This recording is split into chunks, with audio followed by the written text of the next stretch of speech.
Bonjour à tous et à toutes, je me présente, je m'appelle Flego Lalego.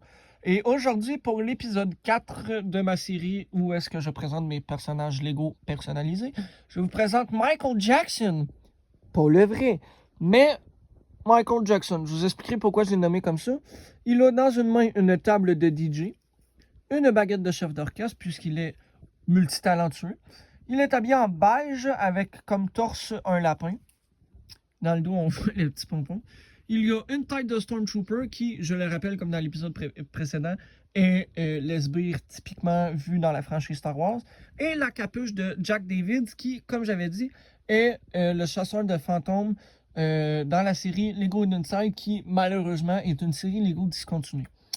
Alors, pourquoi j'ai fait Michael Jackson sans qu'il ressemble à Michael Jackson? Michael Jackson ne serait jamais déguisé en lapin, ça je le sais.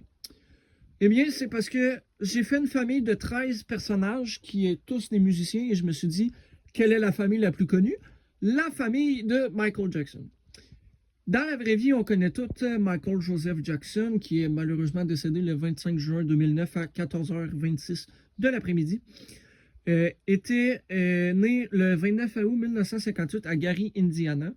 Il a ensuite été dans un groupe dès l'âge de 5 ans avec ses frères Tito, Marlon, Jackie et Jermaine, d'un groupe nommé les Jackson 5, avec comme patron leur papa, Joseph Walter Jackson. Ensuite, en 1978, il a commencé sa carrière solo avec son premier album Off the Wall, suivi de Thriller en 1982, qui est encore aujourd'hui l'album le plus vendu de tous les temps. 1987, qui selon moi son meilleur album, Bad, avec comme chanson titre Bad, et Smooth Criminal, qui sont coïncidentellement mes deux chansons préférées sur, selon moi, son meilleur album. Dans les années 90, en 1993, il arrive une controverse. Un enfant se plaint et poursuit en justice Michael Jackson pour avoir supposément agressé et fait des actes de pédophilie. Encore là, j'en parlerai pas plus que ça sur ma chaîne parce que c'est quand même une chaîne pour enfants. En 2005, il est arrivé la même chose qui l'a vraiment ruiné à son image. Aussi, durant les années 90, il a changé de couleur de peau à cause d'une maladie nommée le vitiligo. Et comme j'ai dit tout à l'heure, il est mort le 25 juin 2009 suite à une overdose sur la propofol, qui est un médicament.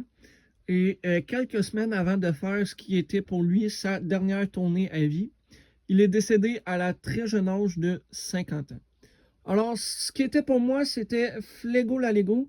Et je vous souhaite bonne fin de journée et on se revoit le 26 juillet pour une autre suite.